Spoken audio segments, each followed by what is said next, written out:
Neloth is the most arrogant person in the Elder Scrolls. If you're the Archmage of the College of Winterhold, he'll suggest that you become his apprentice, and when you first visit his Mushroom Mage Tower, he'll call himself the greatest wizard you will ever meet. However, the most annoying thing is that he's actually sort of right. By no means is he the best wizard to have ever existed, but he is exceptionally talented and unique as an individual, especially because he's over 500 years old. Some have suggested that Neloth is the most powerful wizard in Morrowind and Skyrim, and it's clear to see why. Firstly, there's his affinity for enchanting staffs. It's notoriously hard to create a staff enchanter, as Neloth has done, because the raw power involved in enchanting a staff is almost unfathomable. To be able to create a construct capable of holding that power is the mark of a wizard of immense power himself. Moreover, Neloth has the marks of an actual genius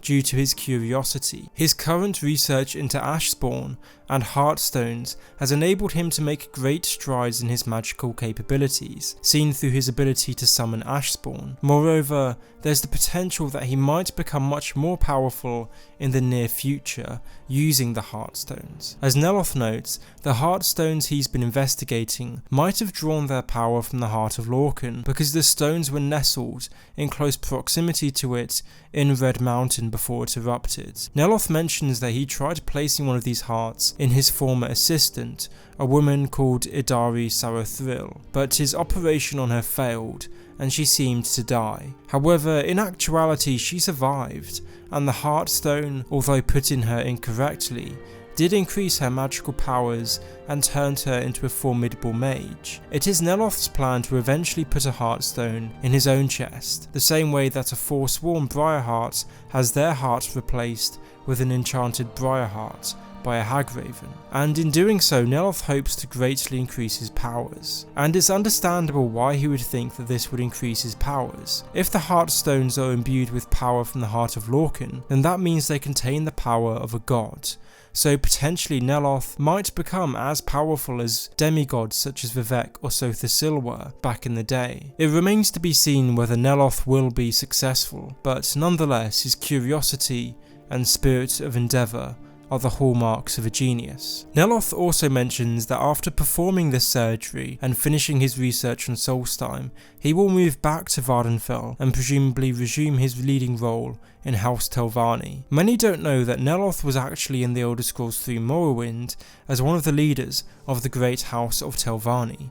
When the Nerevarine went around asking to be recognised as the Hortator of Morrowind, the Hortator being an overall leader in a time of crisis, Neloth recognised him as such. So although Neloth might be an arrogant individual who knows his own genius, he doesn't value power for the sake of being able to rule over other people, and it's for this reason that he's not interested in being a Hortator. He enjoys having influence, but when it comes to power, Neloth is more interested in it in an academic, theoretical sense rather than in a megalomaniacal sense. Neloth's intentions to move back to Vvardenfell also points further to his scholarly nature. It seems as if he moves and lives wherever best suits his research interests. Maybe by moving back to Vvardenfell, to where the Telvanni normally live, in the eastern part of Morrowind not far from Red Mountain, Neloth hopes to further pursue his research into the Heartstones and the Heart of Lorkhan. I can just imagine Neloth finding a shard of the Heart of Lorkhan and implanting it in his own heart.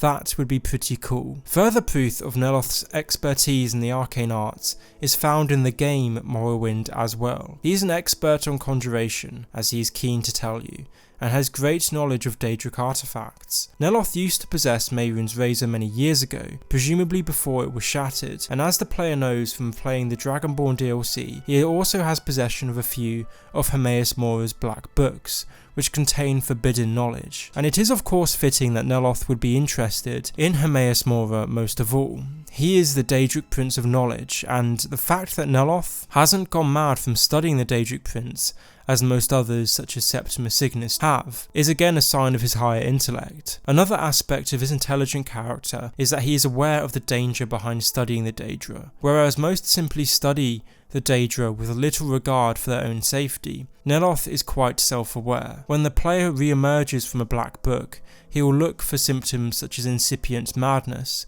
and the like, evidencing that he knows the dangers associated with studying the Daedra. There's also another interesting point about Neloth. If you are the Archmage of the College of Winterhold, he will know that you found the Staff of Magnus. Now, for someone who's isolated in a corner of Solstheim, conducting his research, it's pretty impressive that he knows something like that, or that he knows the Eye of Magnus exists at all, perhaps hinting that he has some sort of way to acquire useful information. Or maybe someone just popped in and told him one day, but either way it's still quite impressive. Another hint towards his power is that Neloth also comments that he's killed dragons that have attacked him, and that's no small feat. Normally in Skyrim it takes at least a dozen or 24 guards to be able to slay a dragon, so Neloth's ability to single-handedly kill a dragon whilst not being a Dragonborn is evidence that he's extremely powerful. Neloth's power though has often gotten him into trouble. For instance, in the third Elder Scrolls game, the leader of the Mages Guild in Morrowind asks you to kill Neloth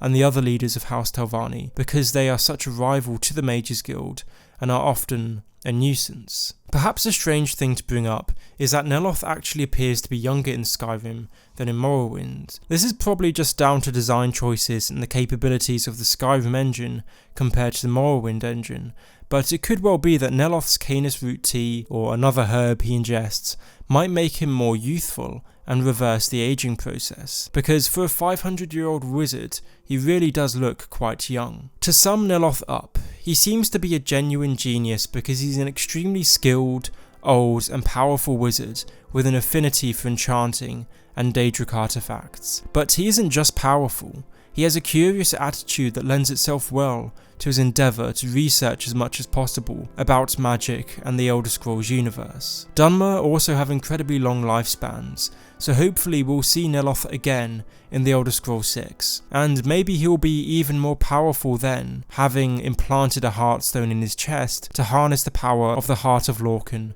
for himself. Thank you for watching this video.